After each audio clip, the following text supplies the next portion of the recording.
I pozdrav svima prijatelji moji, dobrodošli na kanal Tesla i u ovom videu pogledajte šta ja imam ovdje, jednu peglu na žar, ovo je staro 100 godina. Sad mediji bruje, traže se novi alternativni izvori električne energije, obnovljivi izvori, vjetar, solari, pa čak i nuklearno.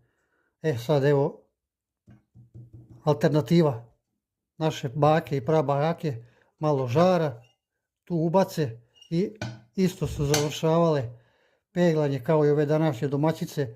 Nema kabla, nema termostata, nema rezervara za vodu, ništa, samo žara i udri. I opet je bilo opeglano i sređeno. Prijatelji moji, svi koji pamtite ovakvu stvarčicu, veliki pozdrav za vas i da ste živi i zdravi. I što se kaže, like i pišite. Pozdrav.